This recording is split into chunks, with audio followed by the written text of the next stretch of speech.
हाँ बताते हैं, बहुत बढ़िया सवाल पूछा भाई आप काम की बात पे। टीवी अखबार इसलिए साथ नहीं है, इस देश में एक एंकर है बड़े मीडिया हाउस की, 2 महीने पहले रोने लगी, मेरा दिल भर रहा है, आंसू नहीं रुक रहे हैं, गला नहीं खुल रहा, क्योंकि एक बच्ची का रेप हो गया है और उसके बाद मैं बोल नहीं पा रही हूँ। कहाँ है वो एंकर? उन्होंने कल बहुत बढ़िया बात कही, मुझे बहुत ठीक लगी, सच बता गए, गलती सही सही।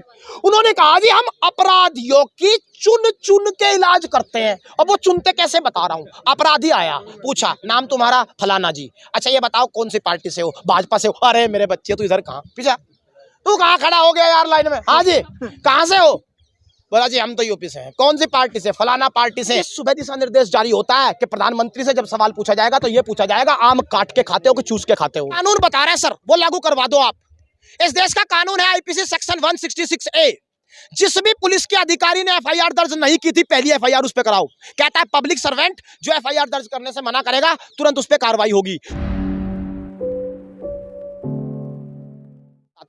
इस आदमी ने 1980 में पहली बार स्टूडेंट पॉलिटिक्स ज्वाइन की। इंडियन एक्सप्रेस ने, द वायर ने बहुत अच्छी रिपोर्टिंग की है, बाकी पत्रकारों में वो हिम्मत रही ही नहीं कि उस लेवल की रिपोर्टिंग इस आदमी के बारे में कर दे। इस आदमी ने 1980 में सर पहली बार स्टूडेंट पॉलिटिक्स ज्वाइन की, जिसके तहत इस आदमी पे 1991 तक आते आते जब ये पहली बार एमपी बना, इस पे बाइक चोरी से लेकर के तमाम इस तरह के अपराध हैं जिनमें ये लिप्त पाया गया, जिन पे एफआईआर है।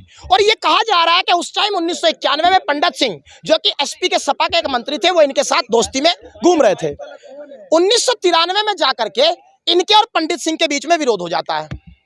उसके बाद विरोध के बावजूद पंडित सिंह कहते हैं कि मेरे ऊपर 20 गोलियां दागी गई। इन्होंने एक मुकदमा कर दिया कोर्ट में। कोर्ट में मुकदमा होने के बाद 29 साल वो इस देश में केस चला। कब फाइल हुआ था? 1993 में। याद रखना इस आदमी पे पहली एफआईआर 307 के केस में, 307 में इस पे एफआईआर सुन लीजिए, IPC 307, IPC 147, IPC 148 and IPC 149। ये 1993 पे लग गई पांचों आईपीसी इस आदमी पे। उसके बाद 307 के बाद जब ये मुकदमा 29 साल चला, 2021 में कोरोना की वजह से पंडित सिंह की डेथ हो गई और कोर्ट ने अपने जजमेंट में लिखा है कि इस केस में कोई बढ़िया इन्वेस्टिगेशन नहीं हुई और कोर्ट को अफसोस है कि इस देश में वो पुलिस ने हथियार भी कम से कम सामने नहीं रखा जिससे वो 20 गोलियां दागी गई थी, मतलब वो इन्वेस्टिगेशन दब गई। उसके बाद ये भाई साहब, तो कोई मोदी जी नहीं थे ना, तब भारतीय जनता पार्टी थे, तब भारतीय जनता पार्टी। मैं आपको एक बात समझाना चाह रहा हूं, आप मेरा सवाल समझ लीजिए, ये आदमी कितना कीमती है भारतीय जनता पार्टी के लिए, इस बात को समझने की कोशिश करिए। लाख मोदी आ जाए लेकिन इसको संरक्षण भारतीय जनता पार्टी का मिलता रहा है। मैं आपको बताता हूं, आगे आप बढ़िए। इस आदमी के बाद ये खुद कह रहा है कि पंडित सिंह के भाई रविंदर सिंह मेरे साथ एक सभा में थे और उस सभा के अंदर एक गोली चली और मैंने तुरंत राइफल उठाई, सामने वाले को मार दी, एक मर्डर मैंने कर दिया। इसका वर्ड कोट करता हूं, पत्रकार को इसने कहा हाँ मैंने आदमी मार दिया तो मार दिया, दुनिया कुछ भी कहे। जैसे अब कह रहे हैं जो बैठा है धरने पे, मैं तो मजे में हूं। इस आदमी का एटीट्यूड देखिए किस लेवल का है। उसके बाद इस आदमी पे मुझे यह बता दीजिए 1996 में इस आदमी को भाजपा ने टिकट क्यों नहीं दिया था? क्योंकि इस आदमी पे दाऊद इब्राहिम के साथ मिले होने के आरोप थे, टाडा एक्ट लगा था और यह आदमी जेल में था। जिस आदमी पे टाडा एक्ट लगा हो, तथाकथित राष्ट्रवादी इस देश की सबसे बड़ी पार्टी, टाडा एक्ट लगे हुए व्यक्ति की पत्नी को टिकट दे देती है। कौन से राष्ट्रवाद की ढोलक तब बजी थी? कौन से राष्ट्रवाद को गुनगुनाया जा रहा था? टाटा से बड़ा अपराध नहीं, और राष्ट्रवाद के तहत टिकट दे दिया इसी की पत्नी को, वो एमपी बन गई। साहब यहां तक नहीं, इस देश के युग पुरुष हैं अटल बिहारी वाजपेयी, उनका सम्मान विपक्षी लोग भी करते हैं क्योंकि उन्होंने कभी ऐसी राजनीति की ही नहीं कि सोनिया गांधी को विषकन्या कह दिया हो। उस आदमी ने ये खुद ही कह रहा है कि 2004 में जब घनश्याम शुक्ला को बीजेपी ने टिकट दिया, इत्तेफाक ऐसा हुआ चुनाव के दिन वो आए और एक्सीडेंट में मौत हो गई। खुद कह रहे हैं घनश्याम शुक्ला के एक्सीडेंट में चुनाव के दिन मौत। बोला अटल जी ने मुझे फोन किया, कहा मरवा दिया। ये बता रहे हैं अटल बिहारी वाजपेयी, रिपोर्टिंग आप पढ़िए। अटल बिहारी वाजपेयी ने मुझे फोन करके कहा मरवा दिया। जिस देश के आदमी को अटल बिहारी वाजपेयी जैसे युग पुरुष ने कोर्ट से पहले कह दिया हो तुमने आदमी मार दिया, उस पर भी क्या भाजपा को यकीन नहीं है? क्या श्रद्धांजलि दे दी गई अटल बिहारी वाजपेयी जी के उस आरोप को भी? भाजपा ने संरक्षण 1996 में दिया, बड़ा आरोप टाडा का, दाऊद इब्राहिम से संपर्क, टिकट दिया गया। उसके बाद अटल जी की भी बात नहीं मानी गई। यह आदमी किसी का सगा भी नहीं है सर। इस आदमी को दिखा 2009 में सरकार बनेगी कांग्रेस की, भाजपा खाएगी धूल, इस आदमी ने पालाई बदल लिया। 2008 में भाजपा का एमपी, न्यूक्लियर डील का मामला, संसद में सरकार गिरने को यूपीए की तैयार, ये भाजपा खिलाफ जाकर के वोट कर गया कांग्रेस को। किसके कहने पे? मुलायम सिंह के। अब मुलायम सिंह के कहने पे कर गया तो मुलायम सिंह ने टिकट दे दिया 2009 में। ये आदमी इतना बड़ा राजनीति का चक्रव्यूह घेरे हुए है। मेरा सवाल सर, हम राजनीति को खूंटी पे टांग रहे हैं आज, हम किसी के वोटर सपोर्टर नहीं, छोटी चीजें होती है। मेरी बेटी की इज्जत का सवाल है, मुझे बताइए यहाँ अखिलेश यादव कब आएंगे? तो आप इतना आप ही बखान करें कि आदमी इतना बड़ा क्रिमिनल है, हाँ। आपको डर नहीं लग रहा? नहीं, डर हमको नहीं लगता। डर तो जब बेटी की इज्जत चली गई तो मेरी जान तो उससे छोटी ही चीज है। जिसकी बेटी की इज्जत चली जाए, बहन की इज्जत चली जाए, जान तो छोटी चीज है सर, चली जाएगी। लेकिन एक बात ध्यान रखना, अगर यहां से शहादत उठी तो वो शहादत इस छोटी सी बेटियों का भविष्य लिख के उठेगी कि बेटी खुल के सड़क पे चलना। आज के बाद ब्रजभूषण यादव इस दुनिया में कोई पैदा ही नहीं होगा, कोई ब्रजभूषण यादव नहीं, गलती से ब्रजभूषण शरण सिंह इस देश में पैदा ही नहीं होगा।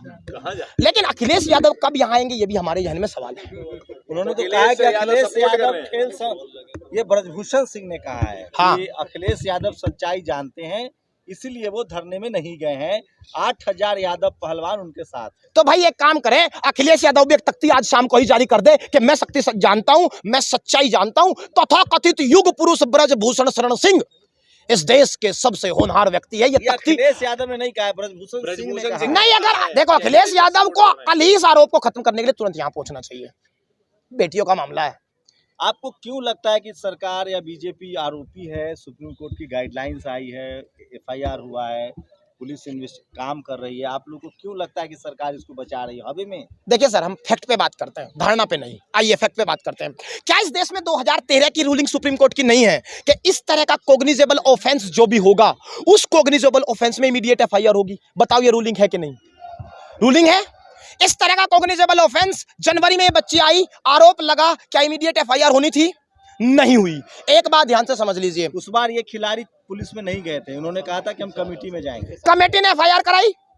इस देश में स्पोर्ट्स मिनिस्टर कह रहे हैं मैंने 12 घंटे खिलाड़ियों से बात करी। 2 मिनट को 12 घंटे बता रहे हैं प्रधान खिलाड़ी मिनिस्टर, स्पोर्ट्स मिनिस्टर, मुझे बता दे वो 12 घंटे बाद क्या हुई? सवाल है मोदी जी क्यों बचाएंगे इस तरह? अब हम बता रहे हैं क्यों बचाएंगे, मेरी बात सुनिए। ये आदमी अयोध्या से लेके श्रावस्ती तक 50 एजुकेशनल इंस्टीट्यूट चलाता है, जिसके अंदर छात्रों की बड़ी संख्या, उन्हें भ्रमित करके रखता है और यही कहता है कि भाजपा को मेरी जरूरत है, मुझे भाजपा की नहीं।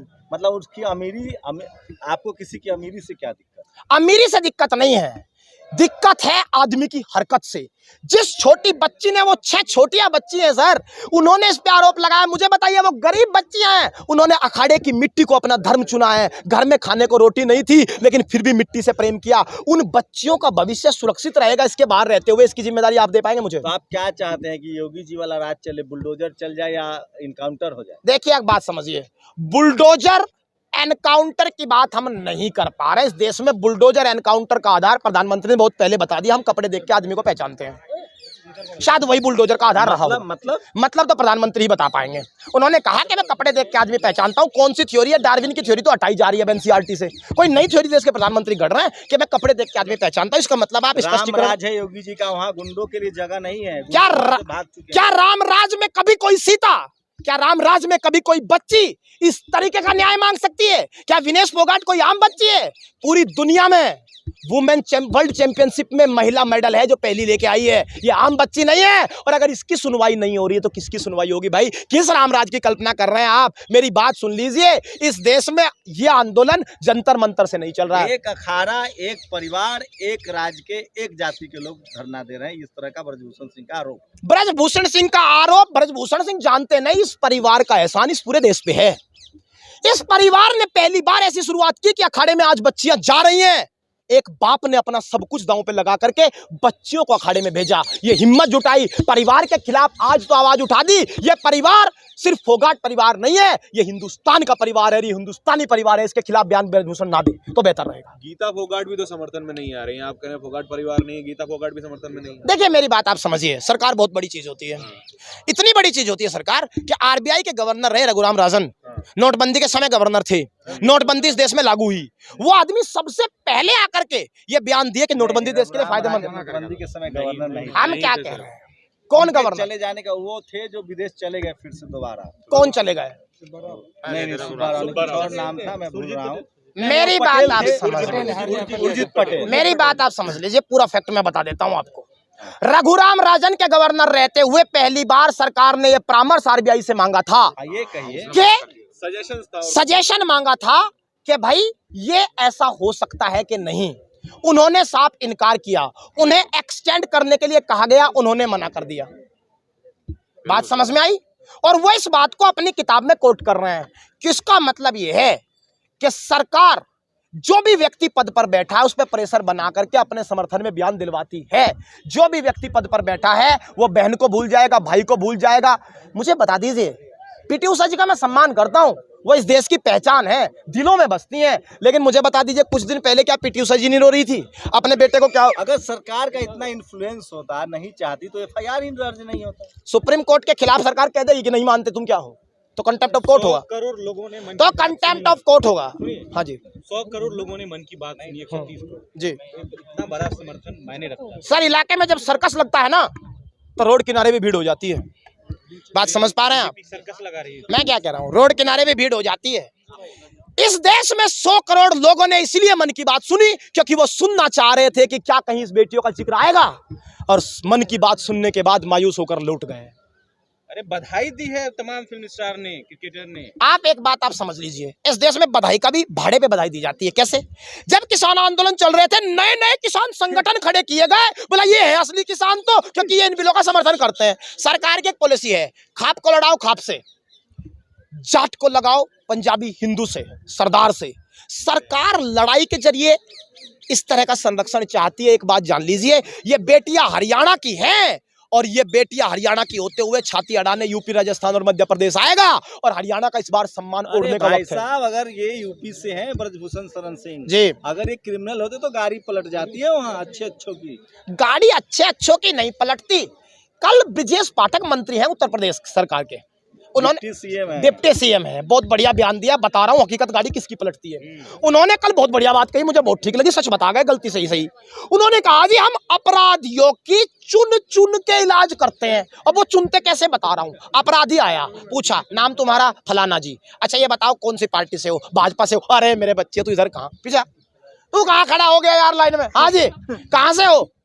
बोला जी हम तो यूपी से हैं। कौन सी पार्टी से? फलाना पार्टी से हैं जी। कोई आरोप है क्या? नहीं। एसओ साहब, इस तरह के आदमी पे कोई आरोप कैसे नहीं? इस पे ईडी भेजो, सीबीआई भेजो, स्कूल चलाते हो, अच्छा टैक्स सिस्टम दिया है, ईडी पहुंचेगी कल। मोदी जी के राज में पार्टी देख के कार्रवाई होती है। मैं नहीं कह रहा हूं, मंत्री कह रहे हैं चुन चुन के कार्रवाई करते हैं। इसका मतलब यही है, आदमी को पहले देखेंगे। कहता है जाति देख के करते हैं, कोई कहता है धर्म देख के करते हैं, अब कह रहे हैं पार्टी देख के करते हैं। चुन चुनना जो सब देश में तीनों आ गए, जाति, धर्म, पार्टी, व्यक्तित्व, विचारधारा, वोट बैंक। प्रियंका गांधी के समर्थन देने के बाद ब्रजभूषण ने चैलेंज किया कि जहां से यूपी में लड़ेंगे इसके खिलाफ हम लड़ेंगे। इस बेटियों की इज्जत को वोट का अखाड़ा मत बनाओ।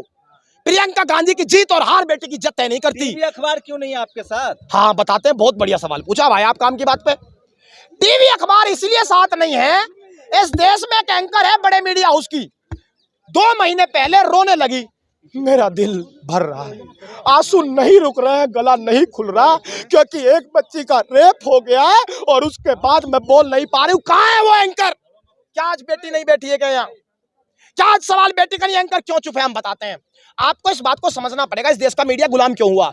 इस देश का मीडिया 2014 से पहले चलता कैसे था? ऐसे चैनल नहीं चलते सर। 100-150 करोड़ का खर्च आता है चैनल चलाने के लिए, 100 रिपोर्टर चाहिए होते हैं। तो वो क्या करता था? स्पॉन्सरशिप लेता था कंपनी से, आपके पास भेजा आदमी, सर स्पॉन्सर कर दीजिए आपका ऐड चल जाएगा। आपने कहा भाई ठीक है मेरा एक कंपनी, आप ऐड चला देना, पैसे ले लो। उससे किसका खर्च निकला? चैनल का। 2014 में सर क्या हुआ? सरकार आ गई, सरकार ने फोन लगाया चैनल के हेड को, हाँ हेड साहब कितना रेवेन्यू इकट्ठा कर रहे हो? जी कुछ नहीं, 120 करोड़। बोला एक काम करो, 120 करोड़ लेते किस चीज का हो? बोला साहब ऐड करते हैं। तो बोला जान लो ऐड की जरूरत सबसे ज्यादा इस देश के प्रधानमंत्री को है आज से, तो इसलिए सरकार का ऐड होना है, और ये 120 करोड़ तुम्हें सरकार ही देगी एडवर्टाइजमेंट का बजट बढ़ा के।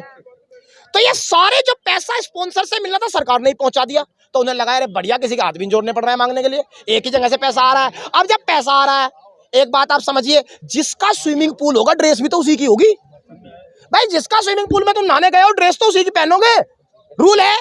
तो इसीलिए सुबह दिशा निर्देश जारी होता है कि प्रधानमंत्री से जब सवाल पूछा जाएगा तो ये पूछा जाएगा आम काट के खाते हो कि चूस के खाते हो। प्रधानमंत्री से जब सवाल पूछा जाएगा ये पूछा जाएगा पर्स रखते हो कि नहीं। मुझे बताओ कितना बड़ा सवाल है सर पर्स रखना इस देश में। अगर प्रधानमंत्री पर्स नहीं रखेंगे तो यूक्रेन का युद्ध हो जाएगा, दोबारा शुरू चल ही रहा है। कितनी बड़ी बात कह दी कि प्रधानमंत्री ने फोन किया, 2 घंटे यूक्रेन का युद्ध रुकवा दो, हमें बच्चे लाने हैं। क्या ये मान लिया जाए कि 2 घंटे बाद उसे शुरू भी प्रधानमंत्री ने ही करवाया था? 6 बार चुनाव जीत के आए हैं ब्रजभूषण सिंह। ब्रजभूषण के चुनाव जीतने से सर इस देश में हिस्ट्री सीटर, एक बात बताइए, अतीक वाले मामले में क्या वो भी चुने हुए प्रतिनिधि नहीं थे? आदमी चुनाव जीत जाता है, इसका मतलब ये कभी नहीं होता कि वो आदमी कुछ भी कर सकता है। चुनाव जीतना इस बात का आधार कभी नहीं है। अब क्या मांग क्या है आप लोग? ब्रजभूषण सलाखों के अंदर, इन कानून से अंदर, उससे नीचे कुछ नहीं। है जी, कानून से कह रहे हैं अंदर होंगे, वैसे सड़क पे बैठने को। हम कानून बता रहे हैं सर, वो लागू करवा दो आप। इस देश का कानून है आईपीसी सेक्शन 166A, जिस भी पुलिस के अधिकारी ने एफआईआर दर्ज नहीं की थी, पहली एफआईआर उस पे कराओ। कहता है पब्लिक सर्वेंट जो एफआईआर दर्ज करने से मना करेगा तुरंत उस पे कार्रवाई होगी। पोक्सो जैसा एक्ट है, इसमें जमानत भी नहीं सर, इमीडिएट एफआईआर होती है और इमीडिएट जेल होती है। पोक्सो की धारा है, कल ही उठवाओ। कानून ही बता रहा हूं सर, तुम कानून ही लागू करवा दो, छोड़ दो सारी बातें। बताओ पोक्सो एक्ट में होता है कि नहीं? तो फिर अंदर भेजो भाई, इसका मतलब देश में कानून लागू नहीं हो रहा है। तो ये तमाम बातें हैं इनका। मोदी जी के राज में कानून लागू नहीं हो रहा है जी, मोदी जी के राज में कानून लागू नहीं हो रहा, हम बता रहे हैं कैसे। खतरे की बात है सर, वसीम बरेलवी बहुत पहले कह के चले गए, आंखें मूंद लेने से खतरा न जाएगा, आंखें मूंद लेने से खतरा न जाएगा, वो देखना पड़ेगा जो देखा न जाएगा, वो देखना पड़ेगा जो देखा न जाएगा। पैमाना भर चला है मोहब्बत के सब्र का, झूठी तसल्लियों से अब संभाला न जाएगा। कमेटी बना देंगे, ये कर देंगे, वो कर देंगे, झूठी तसल्लियों से संभाला न जाएगा। ये कहकर बंद हो गए हैं सभागार के किवाड़, ये कहकर बंद हो गए हैं सभागार के किवाड़। खिलाफ जो बोला जिंदा न जाएगा, खिलाफ जो बोला जिंदा न जाएगा। जिंदा जाने वापस नहीं आए। बेटियों के सम्मान का सवाल है, अगर जान भी चली गई कोई बात नहीं, लेकिन यहां से एक ऐसा इतिहास भारत लिखेगा कि जब नया संसद, लोग कह रहे हैं कि लोग पॉलिटिकल बार्गेनिंग कर रही है, ये चाह रहे हैं कि WFI पर इन लोगों का कब्जा हो जाए। सर एक बात आप समझ लीजिए, उस कहने वाले आदमी से बस एक सवाल पूछ लेना कि क्या तुम इतने गिरे हुए ईमान के हो कि एक WFI के मामूली पद के लिए अपनी बेटी की इज्जत दांव पे लगा दोगे? अगर लगा सकता हो तो ये आरोप लगाए, और नहीं तो अपने जवाब दे दे। मोदी के कहने पे इस्तीफा दे देंगे बोल रहे हैं। हाँ, कितना विश्वास है उस आदमी को?